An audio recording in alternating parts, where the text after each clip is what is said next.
Magandang umaga sa inyong lahat. And today's headline, pag-usapan natin, Drilon tells Duterte Government, ban political dynasties if you want to dismantle oligarchy.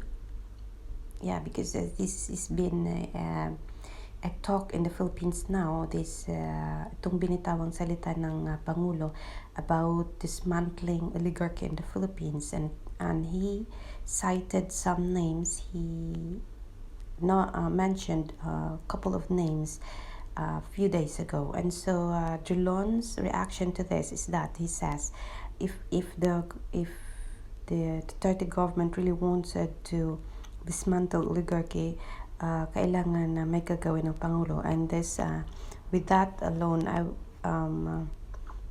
pwede ngang madismantle itong oligarchy sa Pilipinas. Okay, let's read, guys. President Rodrigo Duterte should ban political dynasties if he really wants to dismantle oligarchy in the country, Senate Minority Leader Franklin Drilon said nitong Wednesday.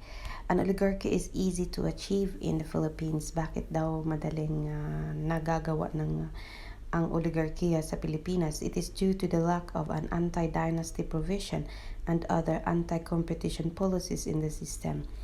Ito pala, meron naman pala kung meron naman palang anti-dynasty provision, pwedeng hindi na mangyayari itong oligarkiya sa Pilipinas, Drilon said in an online forum. I am willing to sit down with the Duterte administration to examine laws we have and find out which laws should be amended, and that makes oligarchy possible, he said. One of those is the lack of the anti-dynasty law. They have made our national and local offices extensions of their household. He said they wield power to their own benefit. It has gone so bad that these dynasties now hold simultaneous national and local positions, he said. Ayan, klarong-klaro pala. Meron naman pala talagang nangyayaring ganyan. So kung totoong ipupush to ng government ito without having this martial law, at kung nakikita man ng presidente na naisagawa nga niya, at kung meron pang mga uri ng formang oligarchy sa Pilipinas, meron naman palang way paano ito mablock or mapigilan. Earlier this week, Duterte said in a speech before soldiers that he could die happy after dismantling an oligarchy that allegedly abused the system. Duterte says he dismantled oligarchy in Philippines without declaring martial law. An unedited version of the speech showed that the president was referring to the Lopez family that owns ABS-CBN, whose franchise application was killed by the president, allies at the House of Representatives, and the Ayala clan, which has stakes in several industries including water services. So dito talaga pinopoint out ni Drilon itong unedited version of speech ng Pangulo, kung saan ni-refer ng Pangulo yung oligarkiya doon sa Lopez family. Nitong ang pinag-usapan itong franchise renewal sa House of Representatives, at yun nga, at natalo po hindi po nabigyan ng franchise ang Lopez's dito sa ABS-CBN franchise renewal. At ang sabi ng Pangulo dito sa unedited version umano ay without declaring martial law ay na-dismantle niya daw ang oligarchy sa Pilipinas. He was referring dito sa, hindi ito sa edited version na, ang sabi ni Drilon dito sa unedited version, sinabi ito ng Pangulo. In his speech showed that the president was referring to the Lopez family that owns ABS-CBN, whose franchise application was killed by the president's allies at the House of Representatives, and the Ayala clan, which has stakes in several industries, including water services. So, but Drilon reminded the president that identifying an oligarch should not be based on wealth alone. Yes, you are an oligarch if you use your power to promote through the political system your own interest, he said. Drilon has filed the anti-dynasty bill in several Congress sessions, but the measure has failed to pass the legislative bill as most lawmakers are part of political dynasties. So, meron palang inihain itong si Drilon na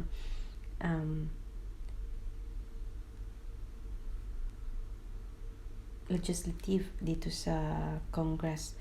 Pero palagi itong hindi napupush through kasi most lawmakers daw are part of political dynasties. So, nakikita naman natin yan, yung mga pangalan, magkapangalan na yung mga halos congressman, senator, di ba? With the popularity rating of the president, he has the capacity to push that anti-dynasty bill in Congress, Drilon said. Duterte, who enjoys a supermajority in the House, has built his own political dynasty in his hometown and Belwick, Davao City, where he was long-time mayor. Yan po kasi nakikita ng mga tao yung pangalang Duterte nga from